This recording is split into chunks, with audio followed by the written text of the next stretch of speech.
In exciting news, Rocksteady, the studio behind Arkham Asylum and Arkham City, has announced it's working on a new Batman game called Arkham Knight. Unfortunately, details are thin on the ground at the moment, so I'm going to make you talk. How much pain you endure before that is in your hands. Alright, I'll tell you what I know, and I'll tell you 7 things I don't want to see in Arkham Knight. Smart move. Now you get to take a nap.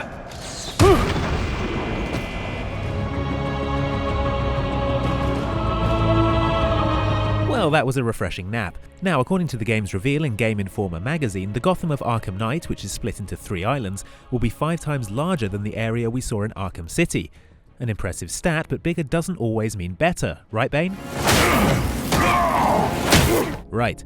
Arkham Asylum was such a great experience because of how tight and focused it was, with your new abilities opening up new areas of the asylum to you Metroidvania style. Arkham City lost some of that focus in moving the action to an open world area of the city, and the worry is that an even bigger city will have even less of a focus. Rocksteady know what they're doing, however, so here's hoping that a bigger city doesn't mean a loose, rambling story.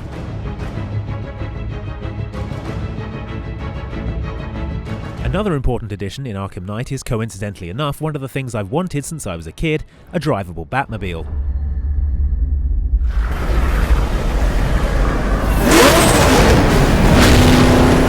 Yes, Batman now has the ultimate in status vehicles despite being warned off buying a flashy car and his dad's oddly specific will. Do not be frivolous with this wealth. Please do not waste it all on fast cars. It's going to be awesome having a working Batmobile in Arkham Knight, but the car should be kept as a tool for getting around, occasionally ramming into things and doing sweet Batman tricks. Right, like that. Please don't force us to use it for exotic gameplay sections like the stealth sailing bits of Assassin's Creed 4 Black Flag, or make it so powerful and invulnerable that it's the easiest option in a street fight. Don't let me use it like a get out of combat free card like I did with the cars and Sleeping Dogs. I am the Knight! In Arkham Knight, Scarecrow is the obvious antagonist. Abandon the city, or I will unleash your greatest fears. Then there's the Arkham Knight himself, a mysterious original villain. So far so good, in that there's no sign of Joker as a major villain. When we discussed the things we didn't want in Arkham Origins, recurring Arkham villain Joker was one of them. Arkham Origins developer Warner Montreal chose to ignore us. Nice of you to drop in. It's fine, we know you're cool, Rocksteady, and so won't feel the need to build the game around Joker yet again. Now that's not funny. Warner Montreal probably approached its Arkham game more cautiously and weren't confident about leaving behind the Joker. But hopefully Rocksteady, as creators of the Arkham series, have enough faith in their storytelling abilities and in new secretive antagonist the Arkham Knight to not have to rely on bringing the Joker back for this game. Yes, I know he's dead, but when has that ever stopped a comic book character from returning? Surprise! You fell for the old fake Joker gang, Batman! Right, exactly. While we're at it, can we please never have any Cockney characters ever again? I know you've got Nolan North back as the Penguin. Weenies at Mather Brown. But apart from him, seeing as you're based in London, maybe hire some locals as his henchmen this time so we don't have to suffer a repeat of this. Now there's a naughty geezer. Proper naughty.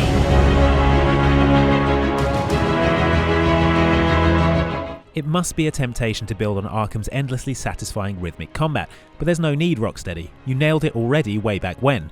Don't fix what's not broken, and don't break what's already the punchiest, crunchiest combat system of its kind. Early signs are positive. Batman can now engage enemies from above even before touching the ground, as his quickfire gadgets can be used in mid-air, and he can now give downed enemies a quick smack to keep his combo going, rather than risk a lengthy and potentially combo-destroying ground takedown. Also new though are fear takedowns, which will let Bats clobber up to 3 enemies at once in slow motion as long as they haven't seen him, sounding similar to Splinter Cell's mark and execute mechanic. These are all small touches that should improve things without taking away from the simplicity that makes Arkham's combat so great. And fingers crossed for more boss design as good as Arkham City's Mr. Freeze fight. When we said we wanted less frustrating bosses in our Batman games, this isn't exactly what we had in mind. Still funny though.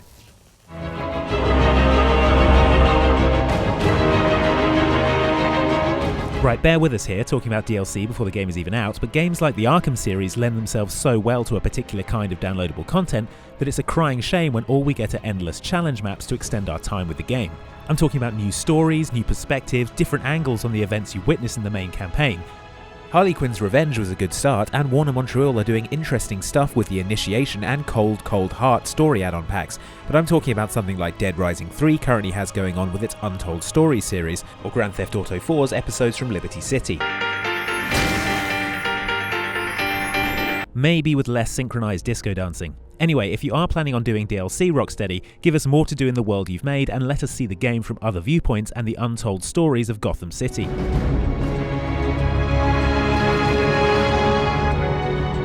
If we are going to have that big city that we mentioned earlier, let's make sure it's interactive enough to keep it interesting. I get that the new Gotham has to be built to be traversable by car, but let's hope that doesn't mean we get a big empty grid with nothing to do in it. Give us a city with loads to discover and that we can explore indoors and outdoors, uncovering secrets, side missions, crimes to solve and bad guys to catch. So far we know that the Riddler is making a return, although he seems to have grown bored of actually riddling and instead has set up racetracks for you to take on in the Batmobile. Who is this?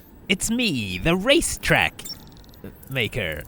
I'll come up with a better name later. What are you talking about? Just do the races! So, yes, lots to do, please. And maybe let Bruce make it up to Alfred for ruining his Christmas that one time. You do realize it is Christmas Eve, sir? Cold.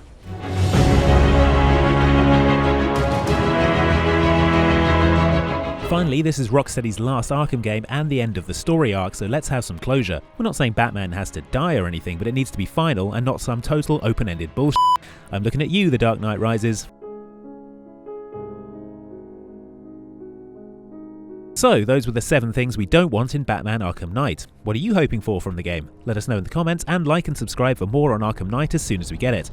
Alright, that's everything I know. Let me go! Too late. I already have what I need. No! Ah!